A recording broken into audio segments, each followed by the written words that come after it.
What's up, guys? Just want to holler at y'all today and talk to y'all about one of the biggest issues I see with equipment. One of the biggest things that I see is people don't respect the bleach enough, I guess be the best way to say it. Bleach is very corrosive. Obviously, it's strong. It can hurt you as well as hurt your equipment. But one of the things that I do, let me show you here. One of the things that I do, and I never seen anybody do this until I started doing it. Obviously, I hooked Doug up with doing it. But so what I do is I have a hose. I use my system. I've got some valves here so that I can fill up my system with the same pump on my truck. But you don't have to have it that way. If you just have a 12 volt or something else on your bleach tanks, then really all you have to do is have a hose coming from here. You know, have a 12 volt mounted, have one going down inside the tank, obviously to pull, the other one going to this hose. And then I can fill my tank right here without even getting close to my truck. That way, if I have a spill, I don't have to worry about it rusting anything on my truck. Obviously, you're still going to spill, you're still going to have little issues, but with a leak with a hose or what have you, but this really cuts down on it because it keeps it away from your truck. You know, I just got some banjo fittings here. Banjo clamps makes it super easy just to hook up, turn it on, turn the pump on, fill the tank up. So what that means is I never have to remove the lids on my tank. I actually have my water tank the same way. Obviously, I have it hooked direct with my my hose reel, so that I can just run my hose reel to the house. But by the time it goes through that reel, it actually takes a little longer to fill. So I've got it hooked. I've got it that way, or I can just hook it up here and hook it up straight to the water. I've got a water hose that I can just hook right to it and it fills it up a little quicker. And so that way, I don't really have a whole lot of water or bleach that ever drips down into my truck. I also have, you know, the other thing that a lot of people forget or don't realize, bleach has really heavy fumes. So the fumes by themselves can rust things. So, for instance, if I undone my tanks and I filled with fluid, when I've got my lids off, those fumes are coming up and getting on everything.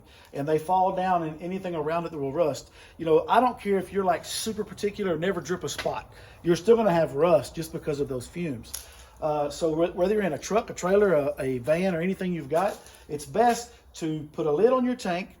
All of your fittings need to be coming out of the top of the tanks. I have no fittings on no bulkheads, anything on the bottom of my tanks. Everything comes out of the top of the tanks. So the way I've got it set up, you can see I got all my hoses there. There it is. Boom.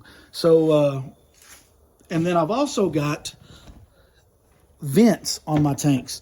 I don't know if you can see. Yeah, you can see that there.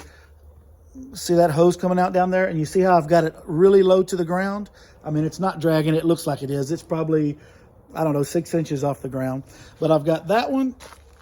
And I've also got another one over here, which is my overflow or my vent for my water tank. That way you never have to worry about your tanks. You never have to worry about them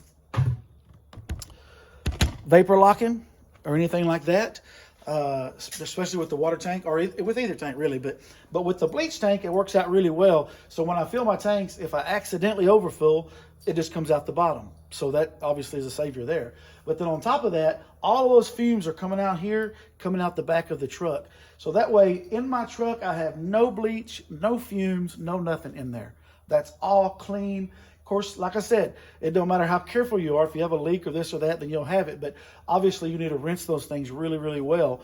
But having it to where I fill the thing outside the truck and I have those vents, those are two major things that'll help your equipment last longer. And then, of course, you can get some kind of a lubricant. I use CLP or WD-40 or anything like that.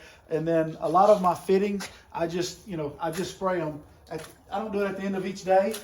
Even my stabilizers, I'll just go around my truck spraying anything that's got metal that might show a little bit of rust on it, or even if it doesn't show rust, I'll spray a little bit just to keep it from rusting. I mean, I even do that on my my pressure washer, on my ball valves, all my fittings that go on there. Anything that might corrode, like the terminals for my electric reels, just anything that might might corrode or have an issue, I always just spray it down with that. Like I said, I don't do it every day, but I do it probably once a week or so. I'll spray it down. The only negative is it kind of makes it look goopy every once in a while. You'll need to pressure wash that stuff off and just make it look clean again. Because obviously when you get a silicone on there, it always will attract, just like if you armor all your tires or whatever, it'll attract dirt or whatever. So you just need to clean off a little bit. But that's just a major thing that I see a lot of people mess up on. I see lots of trailers that are just rusted to pieces. Obviously, what equipment you have too. I'm not going to make this video about what I think about some of these other pumps, but what kind of system you have is obviously very important too. That way, you don't have a system that's leaking all over your trailer or your truck. Doug actually years ago, Doug Rucker had a truck that the bleach kept leaking down on the frame, and the frame actually broke, on the truck. So, I mean, that's a very big investment to have something, that to happen. That's before, we knew about a lot of this stuff. So obviously he's learned, and we've all learned since then. But my point being is those things can happen. So instead of ruining trucks or brakes and axles and frames, those are two little tips that'll make a world of difference. So, but here's a quick of my truck. A lot of people have been asking me about that as well. On my system, I don't have a system just like what I sell. I have all the parts. I have the pump system for the ransom, and then I have these valves, and I have all that because I fill my truck with the same pump. But then also I'm always changing stuff around because I'm always trying different things to try, to be able to come up with something new. So mine's not going to be exactly like, some of these other ones, but it works the exact same way. Something else I was actually wanting to mention, I found this little surface cleaner online the other day. I'll put it in the description, the link, but it was super cheap, and I've been using it for probably 3 or 4 months now. The thing has been working. I mean, it's been working awesome. So I'll put the description in there. Somebody that's looking for maybe a little bit better deal on one.